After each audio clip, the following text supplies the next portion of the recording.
Music and Booze with Mo is produced and distributed by EatsDrinksTV, a service of the Center for Culinary Culture, home of the Cocktail Collection, and First Reel Entertainment, and is available wherever fine podcasts can be heard. The Center for Culinary Culture, telling the story of food and drink, one taste at a time.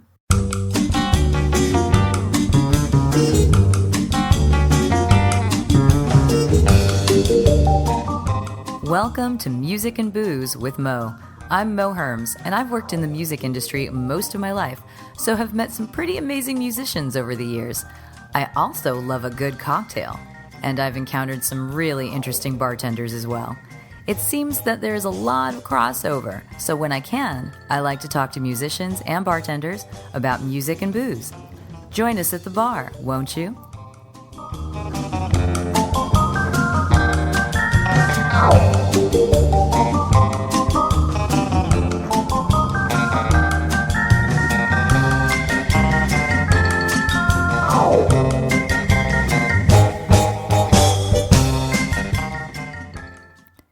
Music and Booze with Mo is brought to you by Barkeeper, a head shop for cocktail lovers, located at 614 North Hoover Street in Silver Lake, Los Angeles.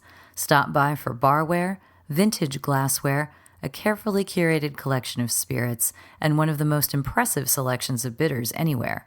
Follow them on Instagram and Facebook for information regarding spirits tastings. That's barkeepersilverlake.com, and also in the Virgil Village neighborhood of Silver Lake, Los Angeles. Hello, mate. All right? Yeah, I'm all right.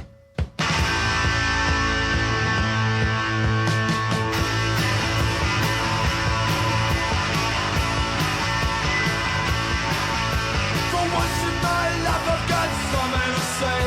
I want to say it now, but now is today. Love has been given to grab and enjoy. So let's all grab and let's all enjoy. Sometimes I've got to remember what amazing talent I have in my own backyard here in Los Angeles, and Remmington Pearce is one of those people. She is someone who picked up bartending gigs to fill in the blanks while she was not touring as a musician, because she'd get picked up by all kinds of bands to travel all around the world playing bass or guitar, and most recently has been traveling as L7's guitar tech. If you head over to her Instagram, I'll give you that info later, you can see all the work she does repairing guitars. It's fascinating to watch. But if you're in Los Angeles and you go check out a show at the Moroccan Lounge, you can find her there behind the bar, and she would love to craft something special for you because she is getting into all the fine points of craft cocktailing. Well, as best you can do at a music venue anyway. So let's talk to Remmington Pearce in a loud, noisy bar, just like we like it. Okay, so all I do is just introduce yourself and tell me where you work. Okay. Easy enough. Yeah, easy enough. Remmington. I work at Moroccan Lounge downtown Los Angeles. But you also are like a guitar tech to the stars or something, aren't you? Yeah, I'm a I've guitar seen the tech. videos. I'm a guitar tech currently for L7 on the road, but I do a lot of like home repair and minor work out of my apartment. How did you get into that? You're a bartender, but you are really a guitar tech to the stars. How did this happen? I've been a touring musician for the past 10 years, and I've been a musician for, how old am I now? About 25 years now. I always took care of my own gear because I was like, A, kind of a poor kid, B, I was like an only child, I'm the only musician in my family.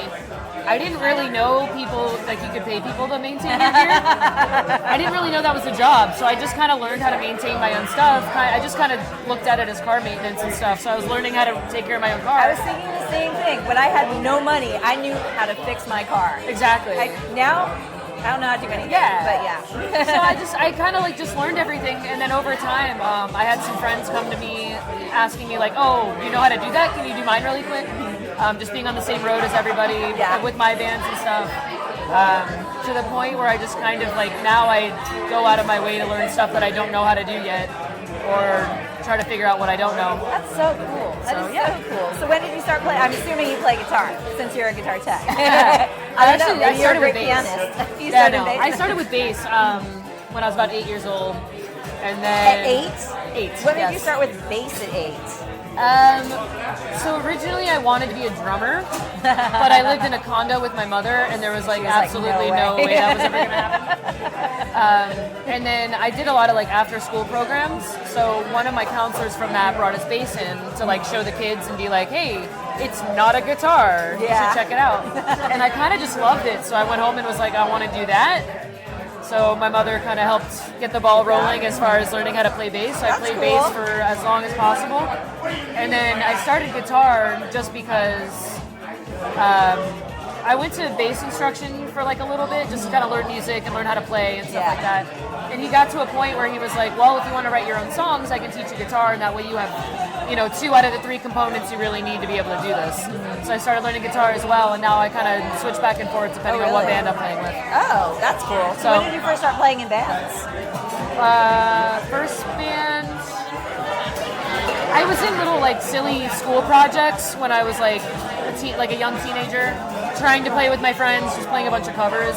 I didn't start playing in a band until I was probably, I think I was 18 at the time. I was in a New York style hardcore band in Florida. Oh no. So I played bass down there, and that was like kind of my introduction to like playing in a band. What was that scene like? You're trying to play that. They're still alive and thriving. I mean, like a lot of the people that I used to like go to parties with and play shows with are still doing the same thing down there. Yeah. Wow. A lot of us have moved away at this point. A lot of people aren't playing as frequently, but quite a few of us actually went out to become touring artists too. So that's amazing. So how do you? I mean, did you start touring just in your own bands and then it kind of morphed into, or did you? No, my first touring gig, I got hired. Well, I got asked to come in. So around that time when I was living in Florida still, my band was not doing so good with getting our own shows. A lot of the shows that were being put on were a lot of the same bands just kind of over and over again. So I started promoting. I started putting on shows. And from there, I met my first band. They came through town, needed... they were only a 3-piece at the time, and they needed some shows. So I put them on. I put my band on with them every time, because we needed a closer for the night. My band was willing to do it. 6 months later, they were in Germany. They called me to fly out and join them. Oh, really? Yeah. They were just like, can you leave your band for a bit and come be with us instead? Basically. At that point, I had already given up my apartment. I wasn't really playing with my band anymore. I was touring the country with an ex-girlfriend. We were living in a Prius. Because she was a model, so I was kind of like tour managing her. Oh, okay. So that works. So I was already on the road. I already had everything kind of taken care of. So you're used to that. You were used to that kind of living. So they were like, okay, if you're not too busy, do you want to give up everything you know and fly to Germany and live here now? And I was like, okay. Yes. And how long did you do that, the German thing? I was with them the first time for 6 months. I left, came home, my visa expired, and then we had a whole relationship thing. Yeah. So I regrouped in Florida, and then I ended up getting picked up by Sham 69. So I lived in England for a while. By Sham 69? Sham 69. I was the bass player. Yeah. That's awesome. So I lived in England for about 2 years playing with them, but I was also married at the time, so going back and forth was crazy. Yeah. Left Sham 69, came back to the States, was trying to figure out what I was going to do next. And that original band, Barbed Wire Dolls, hit me up again to come back and play guitar. So you played bass with them the first time? Yeah. And then you came back and played guitar. And then I came back as a guitar player. That's amazing. And that time we did a bunch of European tours, but we were also primarily based out of the United States. And that's really when I started dipping my toes into LA, which ultimately brought me out here. Yeah. So, but you spent how many years touring? The past 10. 10? That's a lot. That's a lot of time to be on the road. It's my favorite thing. Is it still your favorite thing? Yeah? When was the last time you were on the road, touring? October last year. Just past October? Yeah. Oh my God, that's awesome. Who were you playing with at that point? I was teching for L7. For L7, okay. Yeah.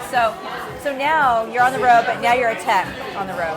Right now, yeah. I kind of took a breather from the band that I was playing with, the Bomb Pops. They're doing their own thing for the year. I'm focused on touring largely. So I've got a lot of, not just touring, but I'm actually getting my teching up to a full-fledged business.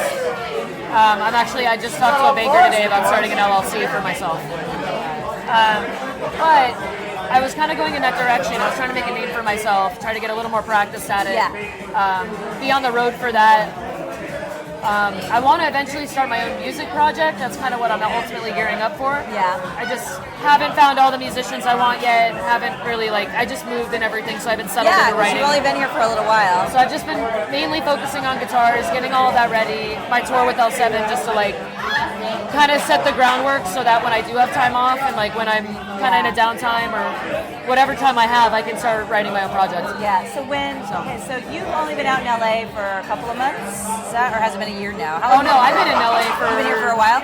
On and off 7 years. Oh, 7 years? Oh my God. I moved to Wisconsin, so Okay. the reason that I met Joey is Yes. I moved to Wisconsin 2 weeks before the world shut down in 2020. Oh, that's why I have it in my head. I moved out there with the intention of starting a new life, trying something different. Also, the band I was in was based out of there at the time. Yeah. And then literally 2 weeks later, the world shut down. And it's So- time since then is just weird. It's so weird. I'm all, that was just a year ago. It was 3 years ago. Yeah, exactly. It was only a couple months. It was a whole year. I mean, Exactly. Everything is so off right now. So, who was the first band that you did guitar teching with? Was that L7? L7. Well, first time? for a 100% I'm on the road only guitar teching, yes. Yeah. And you got grabbed for that just because you just were good at doing your own, and people saw this. Yes. I have a really good buddy in the scene. His name is Steve. I met him with my most recent band, the Bomb Pops. He got contacted by somebody that they needed a tech, so he just woke me up and said, "Call this number right now. This is perfect for you." So I was like, "Okay," and woke up and I was like, "I don't know who I'm calling, but what's up?" And I so think they I told can me fix your shit. yeah, and it was so I ended up taking over for a guy who got. He got a job that he felt he couldn't turn down, so he was trying to find a replacement for him for the L7 tour. Yeah. And so my name got thrown in the mix. I had a conversation with him. He vouched for me. They passed me on to management. Management accepted me. I went on the road with L7. Wow, So, that's amazing. Okay, so your tech stuff, you've actually got a whole Instagram, which is more or less you just fixing shit, right? Yeah, it's still kind of personal, but it's turned into all my reels. Yeah, just making fixing everything. So what made you decide, okay, I'm just going to throw it up here? People like watching that kind of thing. When did you morph it into that? This is what I do. Very begrudgingly, I will say. I don't love social media, but it looks very pro. I watched thank it you. and I was just like, wow, she's got a whole thing going on here. This is wonderful, My partner's actually really good. She follows TikTok kind of religiously. Yeah. So she was like, "These trends are kind of cool. You should really do this. You have a niche thing. People like watching that. You should start making videos of what you're doing." And I fought her for probably close to a year. And then I started slowly taking pictures of a before and after, in the process. And then after that, I was like, I'll just set up a tripod and start filming it. Yeah. So then I just started filming the entire thing. And one of them I made a time lapse. I'm like, well, let me try this. If I just speed it up and make it go really fast. And it kind of took off, and I was like, oh, okay. This is a thing people like. All right, I'll keep doing that. So it's fascinating to watch that kind of stuff. Yeah. So what would your music project be when you do have the time and to put something together? What do you hear? What do I hear? What do you hear? Probably still something under the pop punk umbrella, just because I'm so well versed in that. I've been doing it for years now. Yeah. But I want to go harder. Yeah. I want it to be heavier. I've always Like been what? more of a heavy music, more grungy, kind of just garage band type stuff. I hear grungy and I of course go to the 90s, but garagey, that is every kind of- era. There's some form of that always. Just right? heavier, That really more punk sludgy rock. kind of. Yeah. That's something I always have fun with. There's that late 60s kind of garage rock that was so sludgy, like Sonic's kind of stuff. Yeah. It's sludgy, it's fuzzy, it's not cute. Definitely, It's just melodic enough, but not really. It's noisier than that. Exactly. So that's kind of what you're hearing in your head. A little bit, yeah. Yeah. So when that teacher came in and was playing bass, and you're all, oh, that could be cool, I could do that. Who are you listening to? You're 8 years old and you wanted to play music. I mean, I can't argue that because I got my first guitar when I was 8. Yeah, so obviously, exactly, yeah. But I was given all the Disney records that existed when I was a baby. So my mom loved music, my dad loved music. There was always music in the house. So who did you think you were going to emulate? What was making you want to do it? What did you want to play? Let's see. At the time, I was really into Blink-182, Green Day. Sum 41 was huge. trying to think what I listened to back in those days. What did you want to play when you were 8 years old? Do you I just wanted remember? to play punk rock. I mean, I think You were that little and you wanted to play punk rock. I was always just like a little punk rock baby. I started listening to that when I was probably, I don't know, 7, 8. My parents were like, what the hell is this? And I was just like, I've kind of been listening to it ever since. Yeah, I don't know. You're like, pierce my nose, let's go. Oh, I tried to get my lip pierced as soon as possible. So. That's adorable. It's right off the cusp. Yeah. Your mom didn't, she wasn't one of those moms that bought you a like Ramones t-shirt when you probably had no idea who they were. What's that, sir? Your mom didn't get you a Ramones t-shirt. Oh, they had no idea who that was. Yeah, I was going to say. Not a clue, no. So that's what's so funny is that you were into it and they didn't eat, they're like, how did like, this where happen? did this come from? Yeah. I spent a lot of time on the computer and I would go to the library and like find random CDs or like take whatever money I could scrounge up from like allowance or whatever. Yeah. I would just go, there was this old record store, I wish I remember the name of it, in Florida.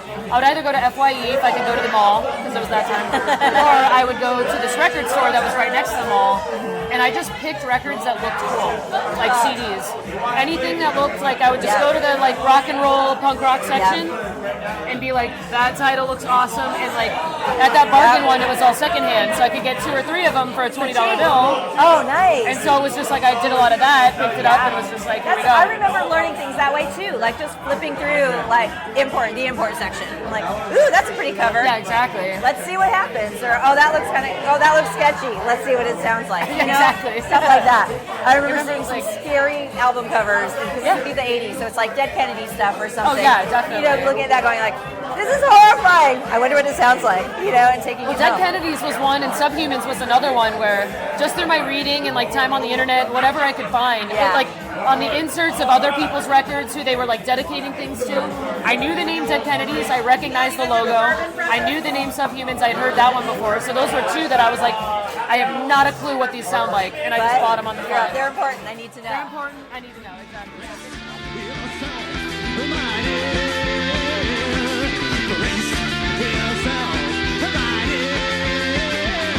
It's a holiday in Cambodia. It's tough, kid, but it's alive. It's a holiday in Cambodia. Don't forget to pack away.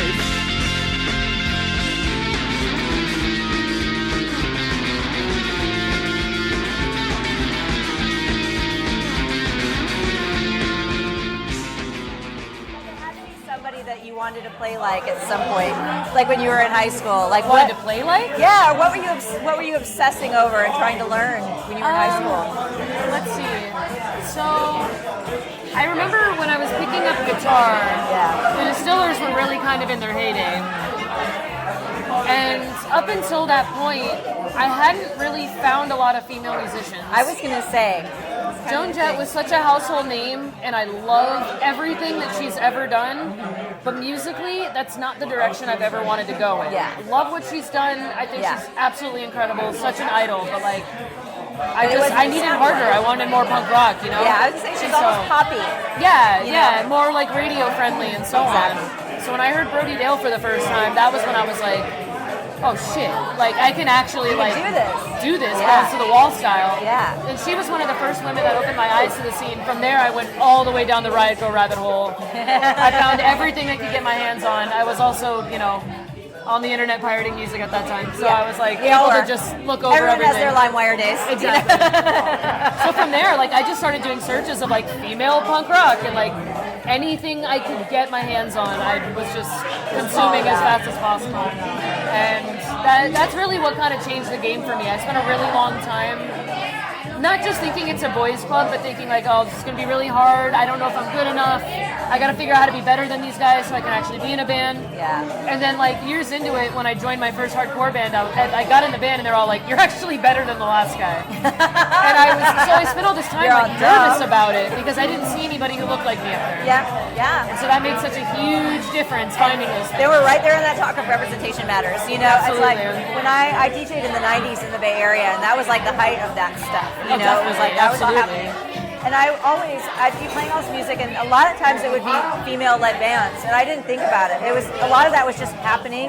Yeah. And I just liked it. You know, right? Totally. Up in that area, yeah. And it was like that in the indie rock scene, in the punk rock scene, all of this. And I was in Berkeley, so So all that was happening, right? Playing stuff, and I remember sometimes I realized I could go a whole hour and only have been playing female artists. I'm like PJ Harvey or something, and that was like Dry, the Rid of Me album, not Dry, the Rid of Me album. I was like, I will play the fuck out of this record. It's so good. I'm just bleeping out the bad words. Literally my favorite record. I think it is perfect start to finish.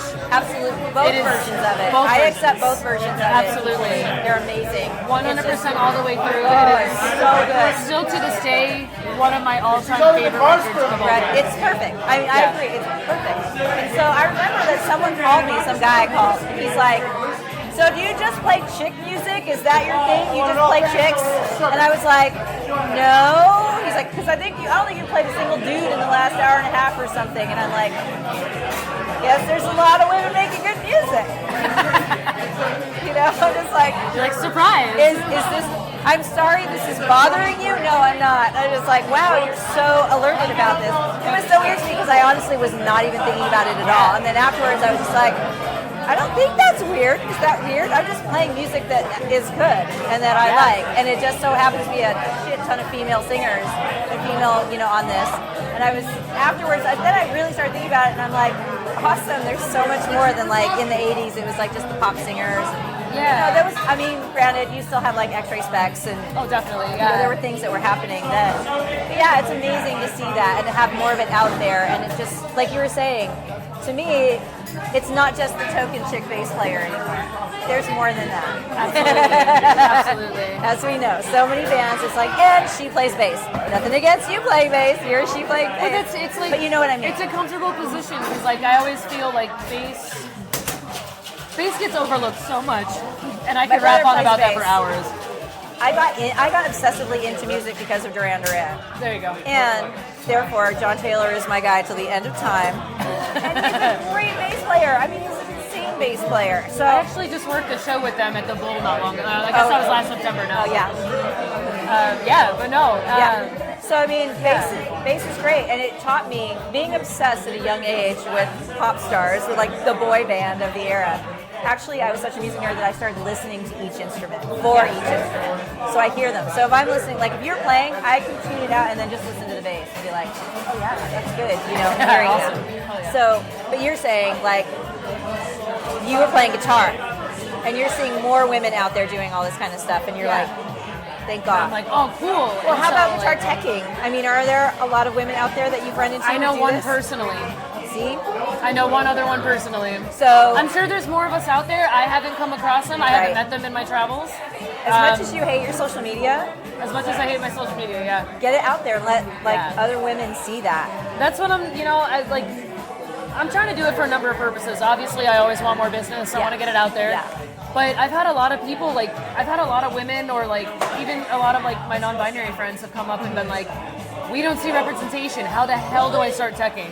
Yeah. And I'm like, buy a shitty guitar and start messing around just start on it. learning it. Like, just start taking it apart. And, like, that's really all you can do. Yeah. It's like, I would love to teach you, but there's so many different things. It's like, you have to come to me with a question. I can't just start at the beginning. Like, if you tell me, how do I do this? Okay, great, let's get into it. Girl, this is years of me taking shit apart. And exactly. Like, how do I fix my bass? I don't know what's wrong with it. Like, I don't know. I don't know where to start there, so... Well, speaking of business, you also bartend. I also bartend. The bartending is what you do when you're not on tour and things like that. When did you start bartending?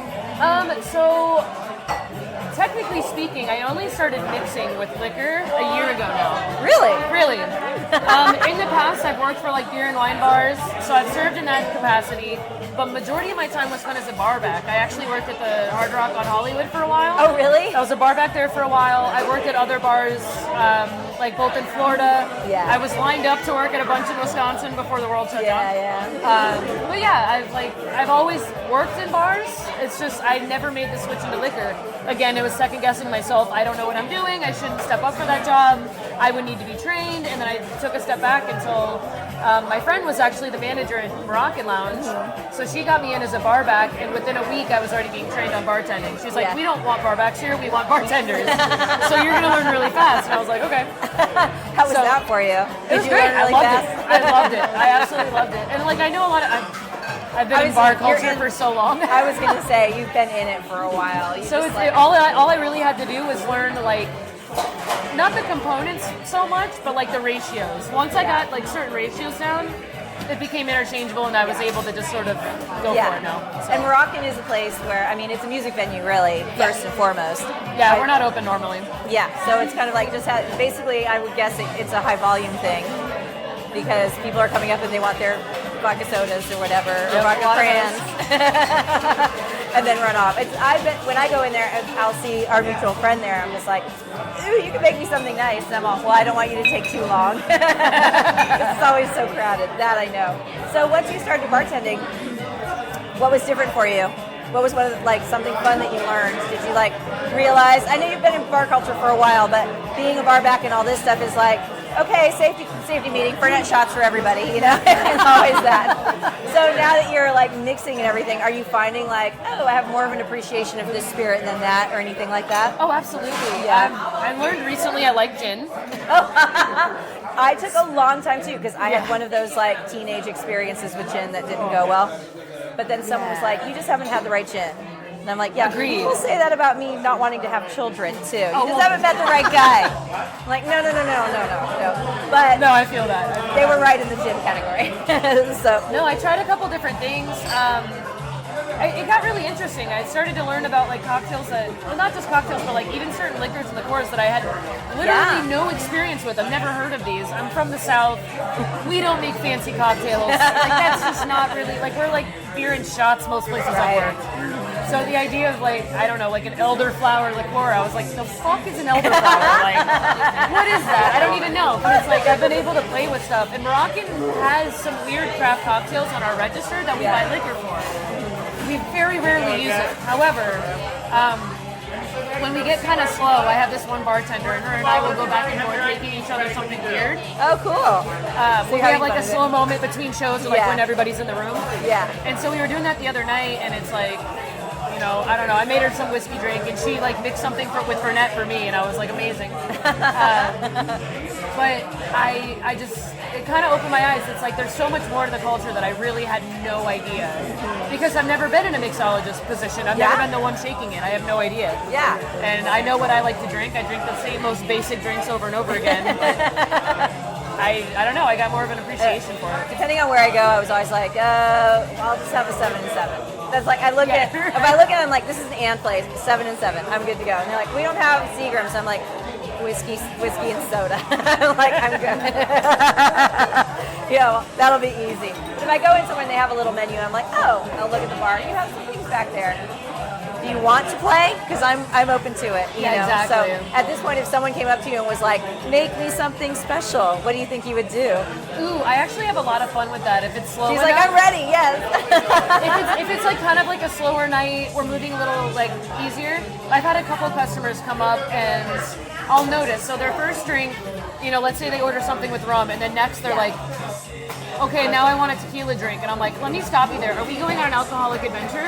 And I'm like, you don't know how to drink, do you? You don't know what you like. And they're like, no, I really don't. I don't know what I like. So I'm like, okay, you're going to slam a glass of water in between everything I make you. And then I'm going to mix whatever you want. We'll try something else next. Cool. And so I've had a couple people where I'm like, this is actually exciting for me. I like doing that. Because I've been so ingrained in, drinking culture for a very long time. That it's I know what I like. I know I've tried everything at this point, or at least so I think. Yeah. And, so just having somebody who's really that comfortable with just being I have no idea, make me anything. It gives you room to play, and then also they might find their favorite thing out of it. Yeah, totally. And that's cool. So it's fun. very exciting. So right now you're totally happy with, okay, I'm bartending right now, but then when the next tour comes, I'm out. I'm touring because you love that so much. I do. How long? That doesn't seem like a sustainable lifestyle to me. You love it that much. I mean, everybody. I shouldn't say I'm a homebody. I love to travel, but after 3 weeks, I'm kind of want my bed again. Where is that?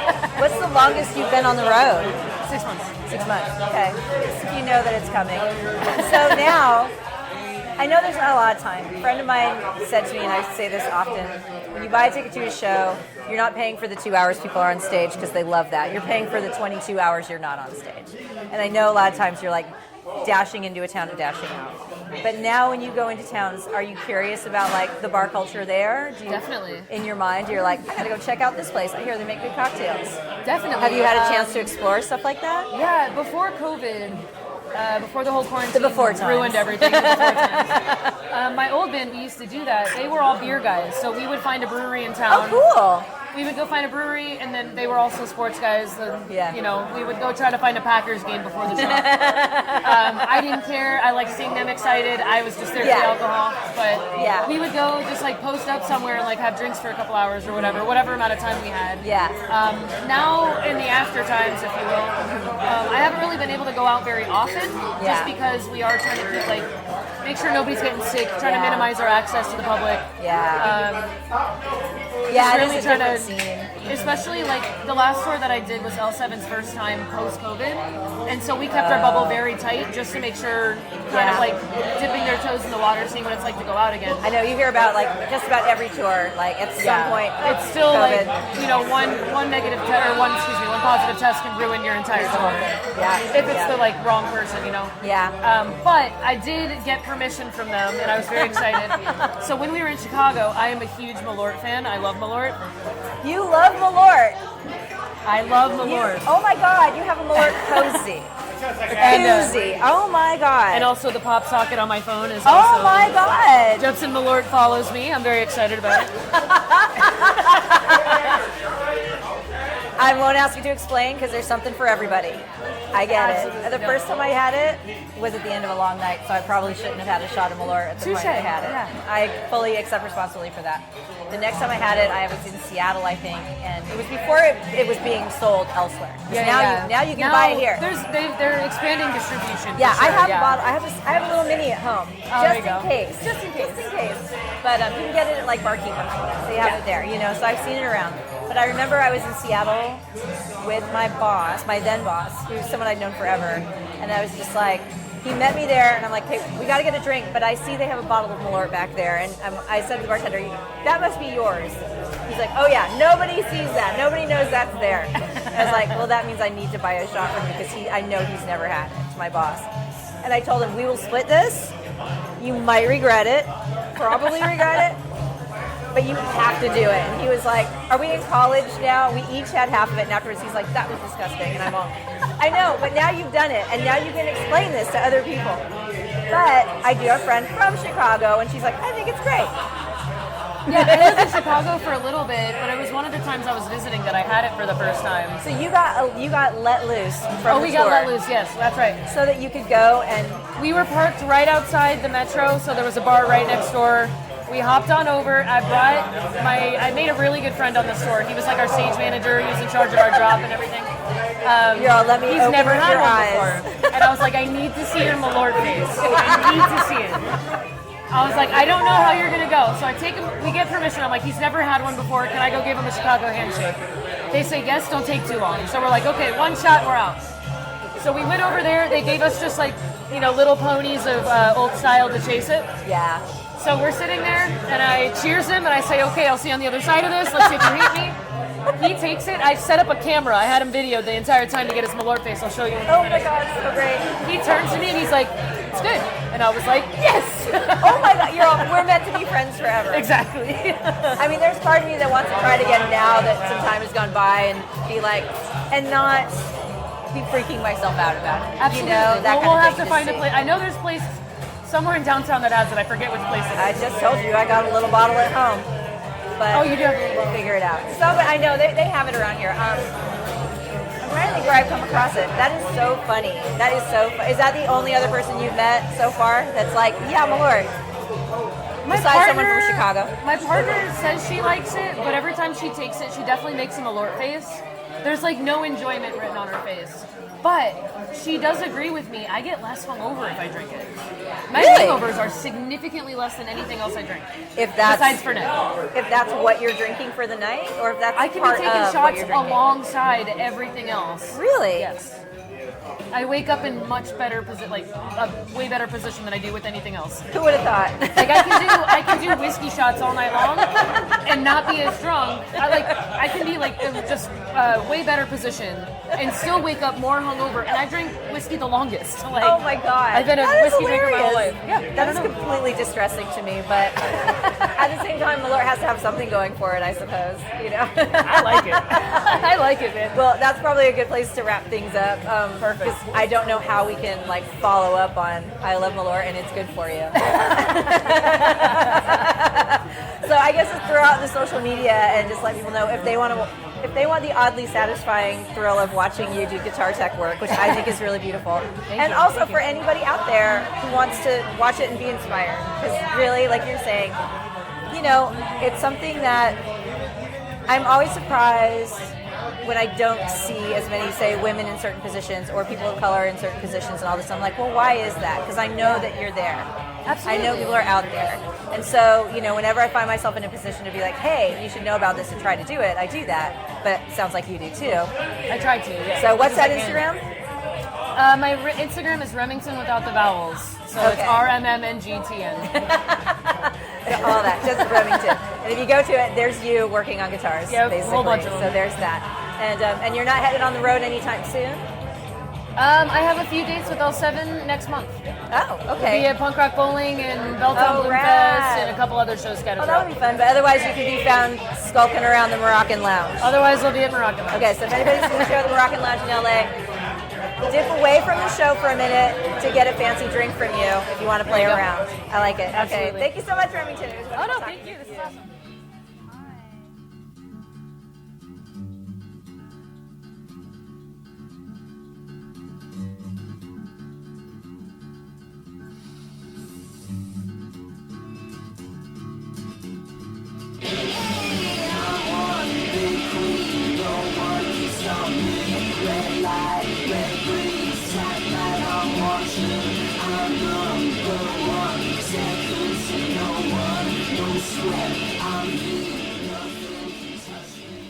You know, Remmington is super cool, and I really, really love talking with her, and we wound up hanging out for a couple hours after that, and just FYI. But if you want to find her on the socials, it is RMMNGTN, as in nickel, and you can see all the fascinating work that she does with guitars, and then some.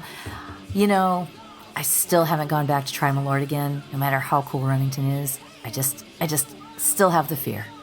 Thanks for joining us in a nice noisy bar, and check out the Mo Herms on Spotify profile because there's a really great 3-hour playlist from Remmington on there that you might want to rock out to.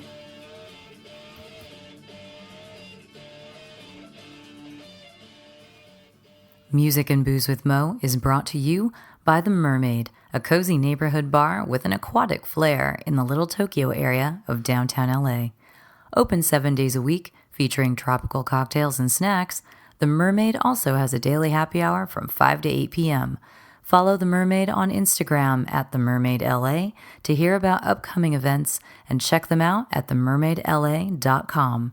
Head to 428 East 2nd Street, Los Angeles for a drink. Thank you for tuning in to our barroom chats on Music and Booze with Mo. For more info about today's guest, or if you want to connect with me, check out my Facebook page, Mo Herms. Please subscribe to the podcast and feel free to tell all your friends about it. While you're there, give the show a rating and a review. It really helps to get the word out. If you want to hear the playlists our guests have curated, search She Be Mo on Spotify, SHEBMO. Find pictures of the interviewees and the cool stuff they create on the Music and Booze with Mo Instagram account. Lower your expectations and join us at the bar. Till next time, cheers.